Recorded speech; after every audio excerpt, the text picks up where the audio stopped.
ناظرین، اسلام آباد میں مقیم تجزیہ نگار و مصنف آصف محمود کو انٹرنیشنل اسلامک یونیورسٹی کے ان کے دور طالب علمی کے ریکٹر ملک معراج خالد کے ساتھ ملاقات کا منظر اور احوال ابھی تک یاد ہے۔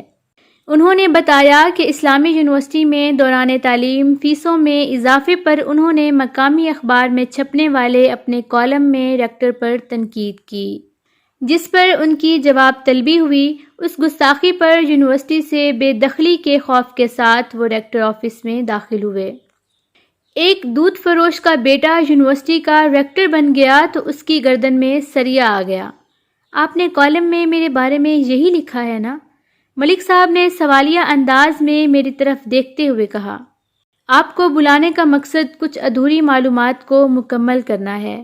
شاید آپ نہیں جانتے کہ دودھ فروش لڑکے اور اس کے والد کے پاس جوتوں کا ایک ہی جوڑا تھا، جسے وہ دونوں باری باری استعمال کرتے تھے۔ آپ کے علم میں یہ بھی نہیں ہوگا کہ دودھ فروش لڑکا جب سائیکل پر دودھ فروخت کرنے نکلتا تو جوتے سائیکل کے ہینڈل کے ساتھ لٹکا دیتا تھا۔ وہ گاہکوں کے گھروں میں دودھ پہنچاتے ہوئے بھی جوتے نہیں پہنتا تھا، صرف اس لیے کہ اس کے سول زیادہ گھس نہ جائیں۔ ان کے بقول یونیورسٹی کی انتظامیہ کے سربراہ نے اس گستاخی کا نہ صرف برا نہیں منایا بلکہ اپنی ذاتی زندگی کے کچھ چھپے ہوئے گوشے بھی ان کے سامنے کھول کر رکھ دیے۔ تھوڑی دیر بعد جب میں ریکٹر آفس سے نکلا تو فیسوں میں اضافے کی نوٹیفیکیشن کو واپس لینے کا حکم جاری ہو چکا تھا۔ ملک معراج خالد نے دودھ فروشی سے وزارت عظمیٰ کی کرسی تک کا سفر کیسے طے کیا؟ بظاہر افسانہ محسوس ہونے والا یہ تذکرہ ہماری سماجی اور سیاسی زندگی کی روشن اور جیتی جاگتی حقیقت ہے۔ پاکستان اور بھارت کے سرحدی علاقے کے ساتھ لاہور کا نواحی علاقہ برقی واقع ہے۔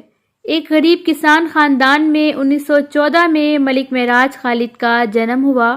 ان کے بقول گھر میں غربت کا یہ عالم تھا کہ گھر والوں کو اور مویشیوں کو ایک ہی کمرے میں رہنا پڑتا تھا۔ لڑکپن میں والد کے ساتھ دودھ بیچنے کا کام کیا۔ علی صبح سائیکل پر دودھ لاد کر شہر کا رخ کرتے، دودھ پہنچا کر مسجد میں جا کر کپڑے بدلتے اور سکول کی راہ لیتے۔ اس مشقت اور مستقل مزاجی نے قانون کی ڈگری دلا دی۔ غربت کی تلخیوں نے طبقاتی تقسیم کا سماجی اور سیاسی شعور مزید گہرا کر دیا۔ قیام پاکستان سے قبل تعلیم مکمل کر کے وکالت کا شعبہ اپنا چکے تھے۔ جب مالی حالات بدلے تو کم وسیلہ نوجوانوں کی تعلیمی اور سماجی بحالی و بیداری کے لیے تنظیم الاخوان کے نام سے تنظیم کی داغ بیل ڈالی۔ ان کی زندگی میں ہی یہ چھوٹا سا ادارہ عظیم الشان تعلیمی کمپلیکس میں ڈھل گیا۔ ملک معراج خالد کی سماجی و تعلیمی خدمات اور غریب پروری نے سیاست میں عوامی نمائندگی کا راستہ کھول دیا۔ سن 1964 میں آزاد حیثیت میں مغربی پاکستان اسمبلی کے ممبر منتخب ہوئے۔ 1967 میں ایوب خان کے خلاف عوامی تحریک کے دوران ان کے لکھے گئے پمفلٹ ضمیر کا بحران نے ملک گیر شہرت حاصل کی۔ جمہوریت پسند نے اسے اپنی جدوجہد کے لیے تقویت کا باعث گردانا، جبکہ ایوب خان کی گورنر جنرل موسیٰ اس پر سیخ پا ہو گئے۔ ذوالفقار علی بھٹو نے پیپلز پارٹی کی بنیاد رکھی تو اس کی صفوں میں شامل ہو گئے۔ نوزائیدہ پارٹی میں وہ ان چند رہنماؤں میں شامل تھے جو پارلیمانی سیاست کا تجربہ رکھتے تھے۔ 1970 کے الیکشن میں لاہور سے قومی اسمبلی کے ممبر منتخب ہوئے، ساتھ ہی ساتھ وہ پیپلز پارٹی پنجاب کے صدر بھی تھے۔ ان کا پنجاب کا وزیر اعلیٰ بننا صحیح معنوں میں ایک غیر روایتی فیصلہ تھا۔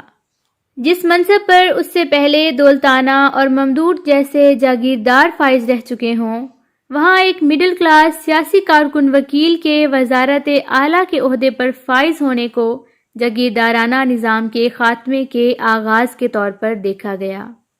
یہ روایت شکن پالیسی زیادہ عرصہ نہ چل سکی۔ گورنر ہاؤس میں براجمان غلام مصطفیٰ کھر اقتدار اور اختیار میں ان کی شراکت سے نالاں تھے۔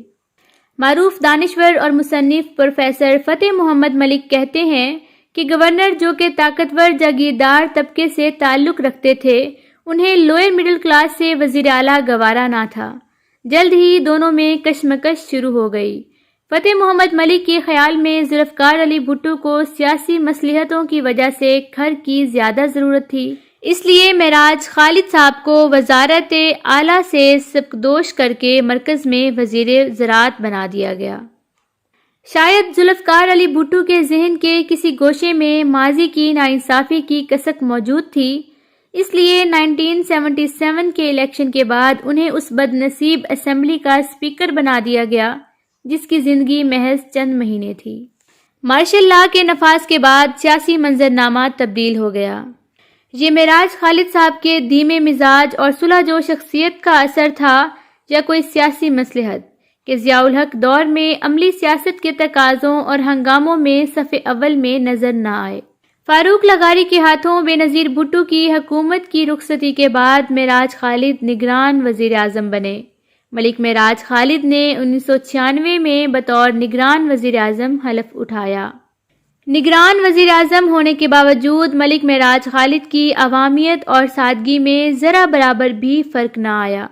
وہ 3 کمروں کے مکان میں رہائش پذیر تھے۔ صبح وزیر اعظم آفس جاتے تو ہاتھ میں فائلیں اٹھا رکھی ہوتیں۔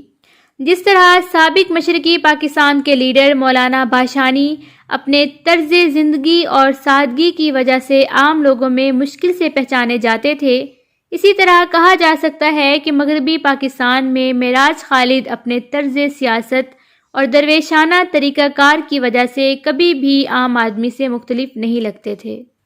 1996 میں ان کی نگران حکومت میں وزیر کی حیثیت سے خدمات سر انجام دینے والے ارشاد احمد حقانی نے ان کے حوالے سے لکھا تھا کہ انہوں نے نگران کابینہ کی پہلی ہی میٹنگ میں وزراء کی تنخواہیں نصف کر دیں، وی آئی پی کلچر کے خاتمے کے لیے ایئرپورٹ پر وی آئی پی لاؤنج ختم کر دیے۔ ملک صاحب بڑے مناصب اور عہدوں پر رہتے ہوئے بھی دولت جمع کرنے کی علت سے دور رہے۔ آبائی گھر میں سکول بنا کر اسے تعلیم کے لیے وقف کر دیا۔ خود مال روڈ لاہور کے لکشمی مینشن میں رہائش پذیر تھے۔ ان کا فلیٹ علمی اور فکری محافل اور اہل دانش کا مرکز ہوتا تھا۔ جب وہ یہاں سے دوسری رہائش گاہ میں منتقل ہوئے تو اسے بھی تعلیمی مقاصد کے لیے وقف کر دیا۔ معروف شاعر امجد اسلام امجد ان کے حوالے سے ایک واقعے کے راوی ہیں جس سے پتہ لگتا ہے کہ انہیں طبقہ اشرفیہ کے انداز و ترجیحات سے کوئی لگاؤ نہ تھا۔ وہ لکھتے ہیں کہ ملک صاحب کی نگران وزارت عظمیٰ کے دنوں میں وہ ایک مشاعرے میں مدعو تھے۔ میں نے اپنی نظم خدا اور خلق خدا پڑھی۔ ان کے بقول مشاعرے کے آخر میں وہ ان کے پاس آئے اور کہا، آپ کا پیغام مجھ تک پہنچ گیا ہے، آپ تسلی رکھیے، نہ میں راج محل کا آدمی ہوں اور نہ میرا اس سے کچھ لینا دینا ہے۔ جب سیاست سے دور ہوئے تو سماج میں تبدیلی کے لیے تعلیم اور سماجی خدمت کے میدان کو چن لیا۔ لاہور کے نواح میں نادار بچوں کے لیے تعلیمی اداروں کی سرپرستی سے شروع ہونے والا سفر اسلامی یونیورسٹی کی انتظامی سربراہی تک جا پہنچا۔ یونیورسٹی میں مالیاتی اور انتظامی اختیارات کے باوجود انسان دوستی اور کمزور طبقات کی فلاح ہمیشہ پیش نظر رکھی۔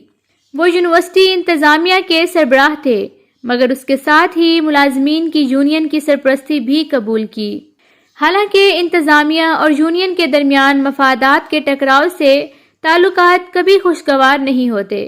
آصف محمود بتاتے ہیں کہ نچلے طبقے کے ملازمین کی مدد اور فائدے کے لیے ہمہ وقت موجود ہوتے تھے۔ یہی وجہ ہے کہ جب یونیورسٹی سے رخصت ہوئے تو بہت سے افراد رو رہے تھے۔